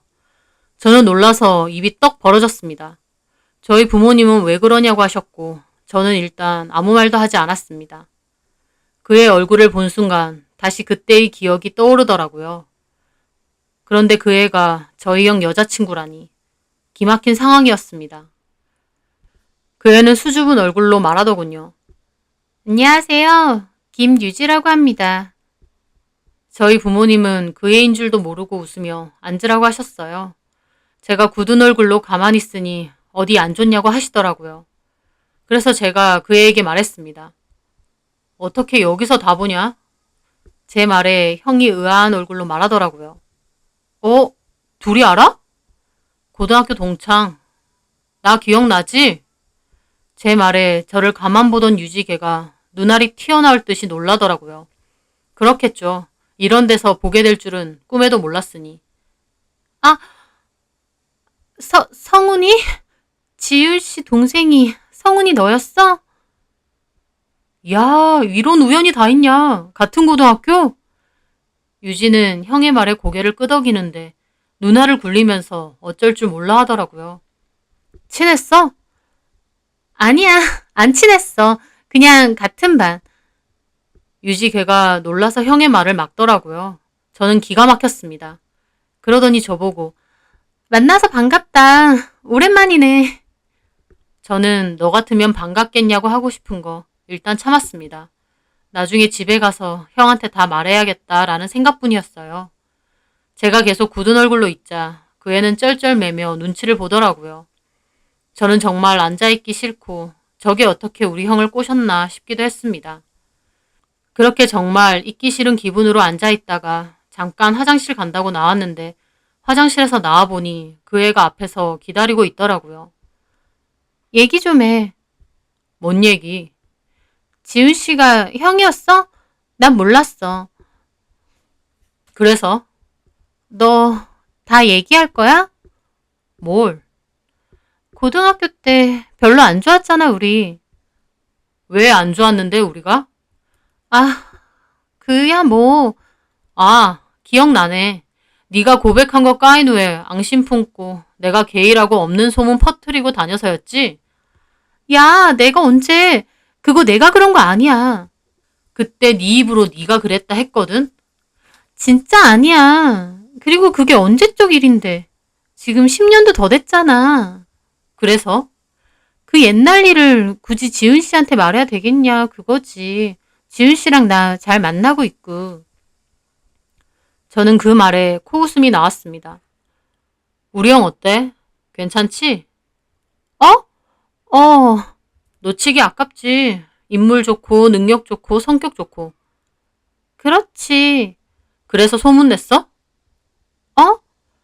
형이 자기도 모르게 회사 사람들 다 알고 있었다 하던데 지금 보니까 형이랑 사귄다는 소문 회사에 네가 낸 것 같은데? 네가 먼저 가로채려고. 너라면 충분히 그렇게 할 것 같아. 유진은 제 말에 발끈하더라고요. 아니거든? 그래, 나 같아도 놓치기 아까울 거야. 내가 봐도 우리 형 괜찮거든. 근데 어쩌냐? 내가 다 말하면 형이 너 다시는 안 볼 건데. 아쉬워서 나한테 이럴 만해. 아니야, 진짜 그런 게 아니라 나 너 때문에 전화까지 갔어. 너 그때 일 끝까지 사과 한마디 안 했고. 근데 미쳤다고 너 같은 애랑 우리 형이랑 만나게 냅두겠냐? 성훈아, 미안해. 그땐 너무 어렸잖아. 나도 너무 쪽팔리고 민망해서 그랬어. 진짜 잘못했어. 너 전화 까고 나도 얼마나 힘들었는 줄 알아? 미안하고 사과하고 싶은데 더 이상 너는 없잖아. 저는 쇼하고 있다고 생각했습니다. 웃기고 있네. 내가 그때도 말했을 텐데. 고백 거절했다고 다 너처럼 굴진 않아. 뒤에서 있지도 않은 소문 퍼뜨리면서 악랄한 짓 안 한다고. 너는 진짜 인간이 덜 된 애야. 그리고 우리 형한테 너 같은 게 착한 척하면서 붙어있는 꼴 못 봐. 저는 그 길로 저를 붙잡고 매달리는 그 애를 뿌리치고 룸으로 다시 들어왔습니다. 잠시 후 죽을 상을 하고 유지도 들어오더라고요. 저는 유지에게 말했습니다. 유지야, 네 부탁 못 들어줘서 미안해. 제 말에 저희 부모님과 형이 어리둥절하게 저를 보더라고요. 뭔 소리야? 방금 화장실 앞에서 그러대. 고등학교 때 일 말하지 말아달라고. 형이 좋긴 되게 좋은가 봐. 근데 그러면 좀 착하게 살았어야지. 어? 형, 그리고 엄마 아빠. 알죠? 나 고등학교 때 뒤에서 이상한 소문 퍼뜨리고 다녔던 애. 나 그것 때문에 정신과 치료받고 전학까지 갔잖아요. 제 말에 유지 그 애는 고개만 푹 숙이더라고요. 근데? 걔가 얘야. 그 소문 퍼뜨린 애가. 아빤 그때 교무실에 얘 부모님도 만났었죠? 애들 사이에 있던 일 가지고 왜 난리냐면서 뻔뻔하게 나오던 그 부모님요. 제 말에 형도 저희 부모님도 입이 떡 벌어져서 엄청 놀라시더라고요. 그 일은 저의 상처뿐 아니라 저희 가족의 상처이기도 하니까요. 형은 입이 벌어진 채로 물었습니다. 진짜야? 자기가 그때 그 여자애라고? 아니야. 진짜 오해가 좀 있어. 오해 같은 소리 하네. 아까 나보고 얘기하지 말라고 자기가 잘못했다고 그러더라. 못돼 처먹은 게 멍청하기까지 해. 너 같으면 내가 이 얘기를 형한테 안 하겠냐? 저희 부모님도 기막혀 하시면서 물었습니다. 진짜 그때 그 여자애야? 내가 얘 면상을 이렇게 또 볼 줄은 몰랐네. 지도 시겁했는지 화장실까지 쫓아와서 말하지 말라네. 기막힌다, 진짜. 진짜 제가 퍼뜨린 게 아니고요. 끝까지 거짓말하는 거 봐. 형, 이런 애랑 만나고 싶어? 제 말에 형도 기막혀 하더니 말하더라고요. 진짜 실망이다. 내가 미국에서 성훈이한테 그 얘기 들으면서 얼마나 열받았는지 알아? 나 한국에 있었으면 그 애 가만 안 둘라 그랬어. 근데 그게 자기라고? 미안해, 지훈 씨. 근데 그땐 나도 너무 어렸고. 어리다고 다 핑계가 돼? 그리고 어쩜 그런 소문을 잘도 만들어서 퍼뜨리고 다녀? 진짜 무섭다. 형이 나한테 그랬지? 어쩌다 보니 회사 사람들도 다 알게 됐다고. 그것도 아마 제가 퍼뜨렸을 거야. 형 잡으려고. 그치, 유지야? 유지는 제 말에 다시 아랫입술을 잘근잘근 하더라고요. 마치 그때 저한테 고백하고 까였을 때의 모습처럼요. 유지는 어쩔 줄 몰라 하다가 결국 가방을 들고 도망치듯 그 방을 빠져나갔습니다. 저희 부모님이나 형이나 다 기막혀 했어요. 한참이나 아무 말도 없이 어이없어 했어요. 어떻게 유지가 계란이 미치겠다 진짜. 형은 막 괴로워하더라고요. 형이 많이 좋아했던 여자 같은데 이렇게 파토가 난 게 저도 안타까웠습니다. 하지만 진짜 모습은 아무것도 모른 채 계속 만나는 것보다 하루라도 빨리 알게 됐으니 차라리 다행이었죠. 저는 그 애가 앙심을 품고 혹시나 형네 회사에서도 형에 대해 안 좋은 소문을 퍼뜨릴까 걱정을 했습니다. 하지만 애초에 형하고는 직급 차이도 꽤 나고 유지 그 애는 계약직이라서 회사 내 입지나 입김부터가 다른 것 같았습니다. 물론 소문에는 그런 게 중요하진 않겠지만요. 저는 일부러 형에게 주변에 교제하는 거 아는 사람한텐 파토난 이유에 대해서 꼭 말하라고 했습니다. 형도 처음에는 안 내켜 하다가 나중엔 알겠다고 하고 친한 동료에게 유지와 저 사이에 있었던 일에 대해서 다 얘기했다고 하더라고요. 그렇게 아름아름 회사에는 결별 이유에 대해 소문이 다 났대요. 유지 그 애는 재계약 시점도 얼마 안 남은 데다 그런 소문까지 도니 결국 재계약 포기하고 회사도 간뒀다고 합니다. 형한테 얘기 듣고 잘 됐다고 생각했어요. 이렇게 안 했으면 먼저 선수 쳐서 형이나 저희 집 사람들을 이상하게 몰고도 남으래니까요. 형도 그 애랑 깨지고 처음엔 좀 힘들어하다가 나중엔 차라리 잘 됐다 생각하는 것 같더라고요. 형 말을 들으니 유지가 먼저 형한테 적극적으로 다가왔다고 해요. 형은 처음에는 별 관심 없었는데 워낙 잘 대하고 적극적이라서 형도 어느 순간부터 마음을 열었다고요. 하지만 만나오면서도 너무 착하고 선한 사람이라고 생각했다고 합니다. 정말 무서운 애더라고요. 그리고 저에 이어서 저희 형까지 좋다고 들이댄 거 보니 어떻게 보면 참 취향이 한결같긴 하더라고요. 어쨌든 그 애가 회사를 그만뒀다는 소식을 형에게 듣고 저는 속이 시원했습니다. 말도 안 되는 소문으로 한 사람을 정말 힘들게 만들더니 정작 본인도 소문으로 인해 끝이 났습니다. 이래서 사람은 마음 잘 쓰고 선하게 살아야 된다는가 봅니다. 본인이 뿌린 씨 그대로 거두게 된 거니까요. 그 인성이 어디 가겠냐만 그 일로 본인도 좀 깨닫는 게 있었으면 합니다. 그리고 저희 형도 그런 이상한 여자 말고 선하고 정직한 형에게 진심으로 대할 수 있는 그런 여자를 만났으면 합니다. 제 사연 들어주셔서 감사합니다.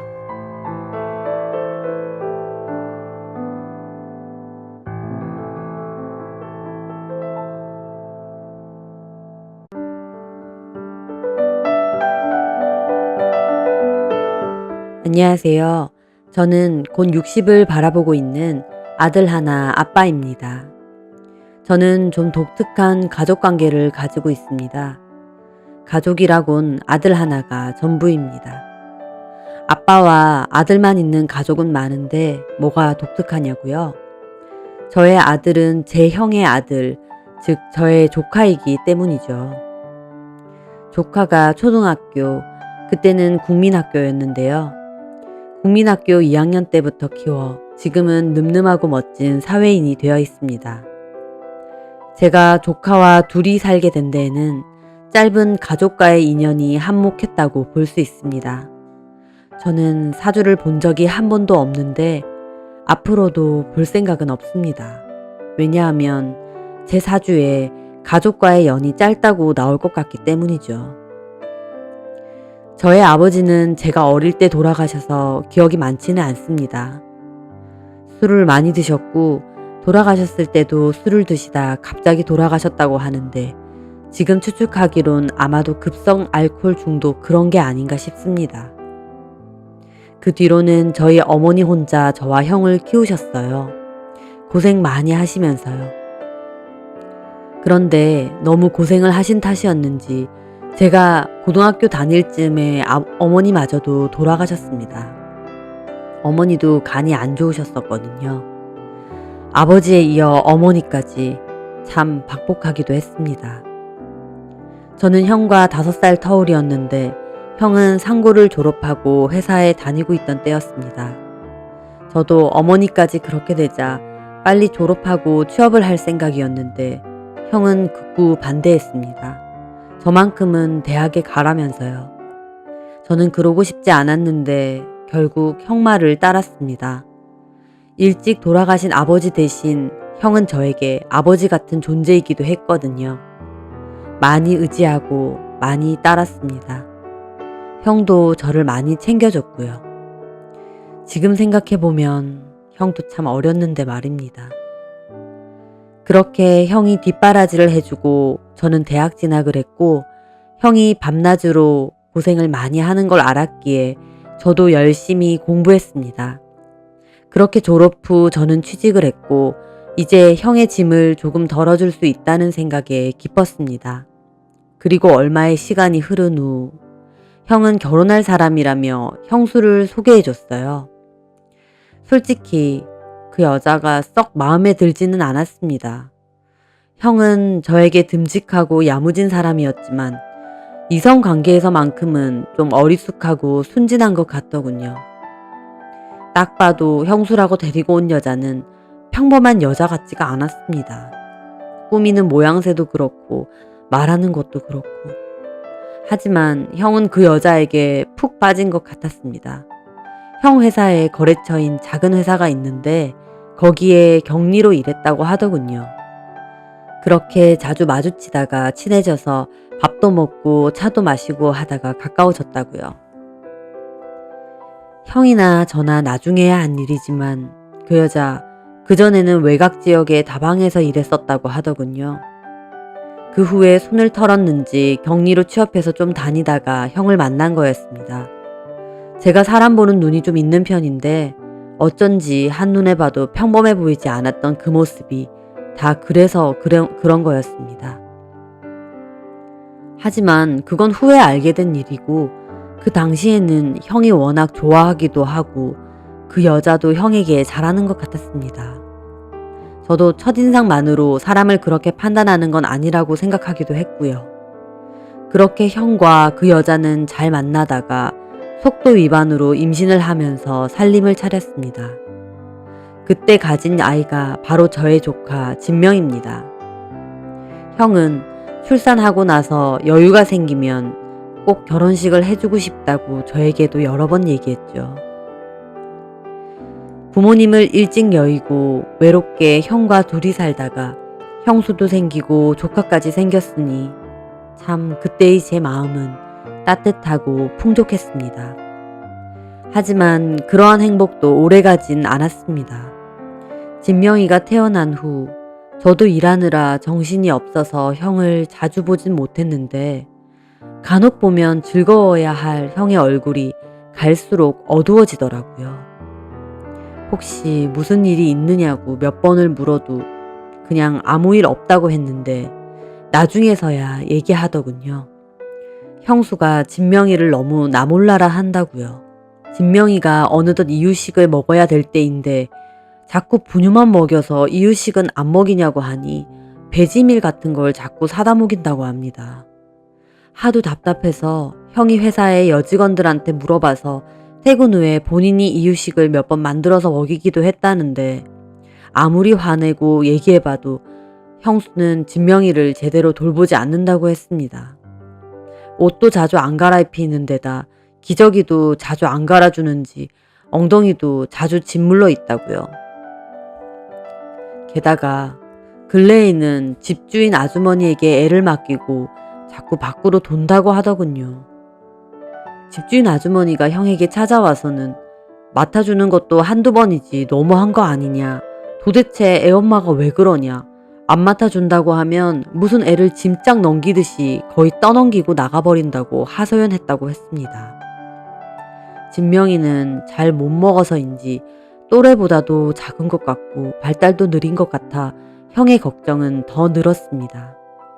형은 회사에 가야 돼서 진명이를 볼 수 없는 상황이라 형수에게 집안일은 안 해도 되니 제발 애만이라도 잘 봐달라고 사정했다는데 형수는 안 나가겠다고 해놓고 또 몰래 집주인 아주머니에게 진명이를 맡기고 나가버린답니다.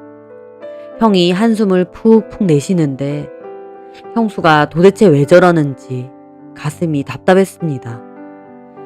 그렇게 형수는 그 후에 가출을 더 자주 했고 형과의 갈등도 심했습니다. 그러다가 결국 마지막 가출을 끝으로 더 이상 집에 돌아오지 않았습니다. 진명이만 남겨둔 채로요. 형도 울고 저도 울고 참 막막했습니다. 진명이가 조금만 더 크면 어린이집에 보내기로 하고 한동안은 집주인 아주머니에게 돈을 들이면서 진명이를 부탁했습니다. 형의 딱한 사정도 아시고 워낙 형이 간곡히 부탁을 해서 집주인 아주머니도 진명이를 한동안 잘 보살펴 주셨어요. 저는 회사 사택에서 살고 있었는데 틈나는 대로 놀러가서 진명이와 놀아도 주고 밥도 먹이고 씻겨도 주면서 어떻게든 형의 짐을 조금이나마 덜어주려고 노력했습니다. 형은 때때로 형수에게 무슨 일이 생긴 건 아닌지 형수를 찾으러 다니기도 했습니다. 경찰서에도 가고요. 하지만 형수를 찾다 보니 과거 다방에서 일했다는 것과 그 다방에 있을 때도 남자들과 동거를 자주 했다는 사실도 알게 됐습니다. 게다가 그 다방 주인 말론 자기가 아는 얘기로는 다른 남자 생겨서 도망간 거라고 했다더군요. 형수는 돌아오지 않을 것 같았습니다. 애까지 내팽개치고 다른 사람에게 갔으니깐요. 형은 한동안 술에 절어 살다가 진명이를 위해서라도 이렇게 살면 안 되겠다며 다시 마음을 붙잡고 열심히 살았습니다. 저도 그때쯤에 어차피 형수가 돌아오지 않는다는 걸 알았으니 사택에서 제 짐을 빼서 형네 집으로 다시 들어갔습니다. 그렇게 형과 저는 어설프지만 열심히 진명이를 키웠습니다. 주말에 진명이랑 놀아주는 저를 보고 너는 여자친구도 안 만드냐는 형의 물음에 집에서 아들 봐야 되는데 무슨 여자친구냐고 장난치기도 했습니다. 그렇게 한 해, 두 해 시간이 지나고 진명이는 어느덧 초등학교에 들어간 귀여운 개구쟁이가 되었습니다. 형은 그동안 모은 돈으로 근처 아파트로 이사를 갔습니다. 가끔 엄마의 부재가 느껴지진 않을까 형이나 저나 속상할 때도 있었지만 진명이는 씩씩하고 천진하게 잘 커주더군요. 그렇게 또 평범하지만 행복한 나날들이었습니다. 그런데 왜 운명은 저에게 그토록 가혹할까요? 왜 제 주변에 사랑하는 사람들을 자꾸만 데리고 가려고 하는 걸까요? 형이 그 즈음에 자꾸 살이 빠지고 피곤해하면서 얼굴까지 누래지는 황달기가 보였습니다. 몇 번이나 병원을 가보라고 했는데 형은 사는 게 바쁘다며 미루고 미룬 후에 병원에 갔다가 결국 간암 4기 판정을 받았습니다. 병원에서는 복통이나 두통이 심하지 않았냐고 얼굴에 황달기가 이렇게 심한데 왜 이제야 왔냐고 하더군요. 너무나도 절망스러웠습니다. 이렇게까지 아픈데 왜 병원 한 번 안 가고 방치해 둔 건지 형의 미련함도 너무 원망스러웠습니다. 형은 그 길로 병원에 입원해서 치료를 받았는데 병원 측에서도 크게 기대는 말라고 하더군요. 자나깨나 형의 가장 큰 걱정은 역시 진명이었습니다. 자기가 죽고 남겨질 진명이를 생각하면 도저히 눈을 감을 수 없을 것 같다고 했습니다. 그때 형과 저 서로를 붙잡고 참 많이 울었습니다. 그렇게 시간이 지나면서 형의 증세는 더 악화되었습니다. 살도 아주 심하게 빠지고 얼굴도 까맣게 변해갔습니다. 또한 자주 고통을 호소하고 괴로워했습니다. 하지만 몸이 아픈 것보다 남겨질 진명이를 생각하는 게 더 괴로운 듯 했습니다. 저는 그런 형의 손을 꼭 잡고 말했습니다. 형, 진명이 걱정은 하지 말고 형 치료에나 집중해. 내가 있잖아. 나도 진명이한테 아빠나 다름이 없어. 그러니까 치료 잘 받고 일어날 생각만 해. 제 말에 형은 눈물을 하염없이 흘리더군요. 너한테 너무 큰 짐을 주는 것 같다. 너는 결혼도 아직 안 했는데. 형, 그런 생각하지 마. 진명이가 무슨 짐이야. 만약에 형이 잘못되더라도 내가 있으니까 그런 걱정하지 말란 뜻이야. 형이 나한테 얼마나 잘해줬어. 아빠처럼. 내 대학 등록금도 다 형이 대줬잖아. 형한테 받은 은혜 그거 잊으면 사람 새끼도 아니지. 그러니까 나한테 짐이니 뭐니 그런 소리 하지 마. 그리고 꼭 치료 잘 받고 건강해져서 집으로 같이 가자. 미안하다. 미안해. 형과 저는 부둥켜 안고 정말 한참을 울었습니다. 하지만 한편으론 제가 진명이를 맡아준다고 말해서인지 형의 마음은 조금은 가벼워진 것 같았습니다. 그 후로 조금은 호전되는 듯해서 작은 희망을 가져봤지만 운명은 정말 야속하게도 형을 데리고 갔습니다. 형은 마지막 가는 길까지도 저에게 미안하다며 진명이 잘 부탁한다는 말을 남겼습니다. 그렇게 형은 떠나고 저에게는 어린 조카만이 남았습니다. 형이기 전에 부모와도 같은 존재였던 형이 세상을 떠나자 저도 상실감과 충격에 죽고 싶을 만큼 힘들고 괴로웠습니다. 착하고 남한테 해 안 끼치고 열심히 산 형이 왜 이렇게 허무하게 죽었나 싶어 모든 것이 다 원망스럽기도 했습니다. 하지만 저는 마냥 슬퍼하고 있을 수만은 없었습니다. 저에게는 이제 제가 부모처럼 건사해야 할 조카가 있었으니까요. 슬퍼하는 조카를 잘 다독이고 작은 아빠랑 잘 살자며 진명이를 꼭 안아주었습니다. 그때부터 저는 혼자 진명이를 키우기 시작했습니다. 솔직히 주변에서 여자를 소개해준다는 말이 없었던 건 아닙니다. 저한테 호감이 있다고 다가와준 회사 여직원도 있었습니다. 하지만 저는 아무도 만나지 않았습니다. 혹시라도 제가 여자친구가 생겨 결혼을 하게 되면 여자 쪽에서 진명이를 달가워하지 않을 수도 있고 또 만에 하나 제가 모르는 사이 진명이가 구박을 받을지도 모르는 일이었기 때문이죠. 진명이에게 상처 주기도 싫고 그런 일이 생긴다면 형에게도 너무나 큰 죄를 짓는 것이었습니다. 형에게 진명이를 잘 키운다고 약속을 했으니 그 약속은 꼭 지키고 싶었습니다.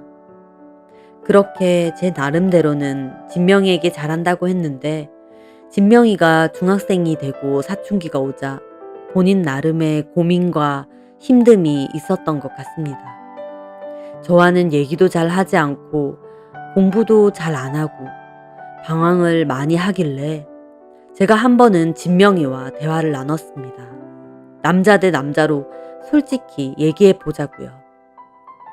처음엔 진명이가 아무 문제 없다고 그러다가 한참 뒤에 얘기하더군요. 결국 저는 아빠가 아니고 작은 아빠 아니냐고. 내가 작은 아빠에게 짐이 되고 있는 것 같다고. 그 말을 듣는데 저는 참 가슴이 미어졌습니다.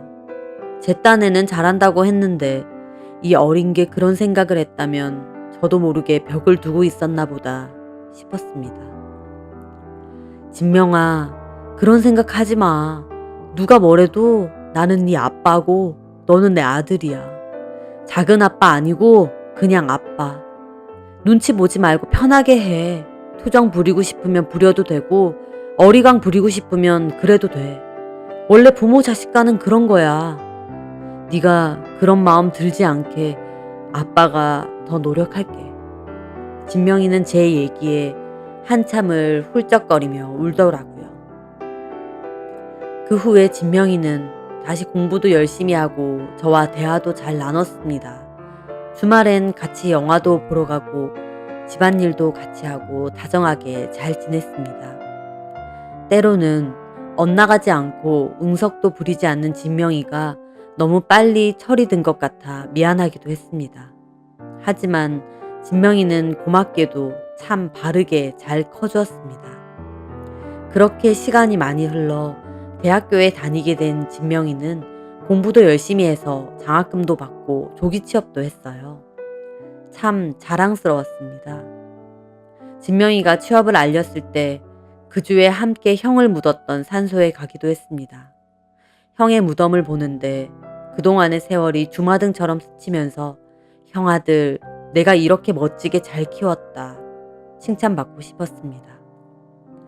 그렇게 다시 시간이 지나가고 진명이가 첫 월급을 받았다고 저한테 데이트 좀 하자며 옷 근사하게 입고 나가자고 하더군요. 어딜 가냐 했더니 가족 사진 찍자고 해서 진명이가 예약해둔 스튜디오에 가서 사진도 찍었습니다. 부자지간이 참 다정하다고 부자지간에 이렇게 사진 찍으러 오는 경우는 흔치 않다고 사진 기사분이 얘기하더라고요.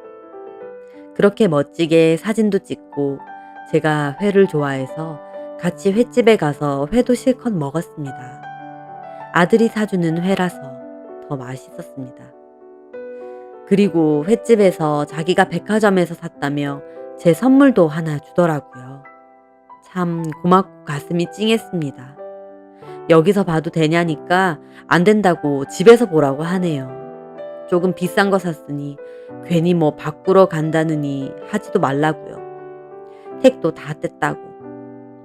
제가 아들이 첫 월급 탔다고 사줬는데 뭘 바꾸냐고. 옷이 요상해도 그냥 입겠다고 웃었습니다. 그렇게 집으로 와 제 방에 들어가 진명이가 사준 옷을 꺼내봤습니다. 아주 비싸 보이고 근사한 외투더라고요. 자식이 옷 잘 골랐네 싶었는데 보니 웬 편지가 하나 있는 겁니다. 그걸 보는데 무슨 연애 편지라도 받은 양 가슴이 두근두근했습니다. 옷보다 그 편지가 더 궁금하고 설레는 겁니다. 그런데 편지를 열어보곤 저는 눈물을 펑펑 흘렸습니다. 아버지, 저 아버지 아들 진명입니다. 쑥스럽단 이유로 편지는 처음이네요. 이해하시죠? 아들이 다 그렇죠 뭐. 직접 말로 하긴 어려워서요. 편지를 씁니다. 그동안 저 잘 키워주셔서 정말 감사합니다. 아빠 돌아가시고 작은 아빠인 아버지가 모든 걸 다 희생하고 저 키워주신 거 잘 알아요. 그게 한때는 너무 부담스럽기도 했어요. 죄송하기도 하고요. 하지만 중학교 때 나는 네 작은 아빠 아니고 그냥 아빠라고 했던 그 말이 저에겐 절대 잊을 수 없는 말이에요. 그날부터 저도 더 이상 아빠한테 부담감 가지지 않고 그냥 편하게 대하기로 결심했거든요. 부모 자식 간에 부담이 웬 말이겠어요. 한때 왜 나는 엄마도 없고 아빠도 일찍 돌아가셨을까 생각도 했어요. 참 나는 운도 없나 보다 싶고요. 하지만 다시 생각해보니 아니었어요. 저에게는 멋진 아빠가 둘이나 계신 거잖아요. 그렇게 생각하니 저만큼 행운아도 없더라고요. 술 많이 드시지 말고 건강하셔야 돼요. 제가 이제 취업도 했으니 아버지에게 좋은 거, 맛있는 거 많이 사드리고 싶어요. 감사하고 사랑합니다, 아버지. 아들 진명이. 그 편지를 읽고 나니 그동안의 세월이 보상받는 기분이었습니다. 때로는 진명이를 키우며 저도 사람인지라 내가 희생한다는 생각 아예 없었던 건 아닙니다. 하지만 그 편지를 받고 나니 그 모든 것이 다 나에게 행복이고 감사한 일이구나. 진명이가 나에게 와준 게 참 감사한 일이었구나 싶었습니다. 저도 아들에게 얘기하고 싶습니다. 진명아, 잘 커져서 고맙다. 네가 있었기에 내 삶에도 값진 의미가 생긴 것 같다. 참 고맙고 사랑한다, 나의 아들아.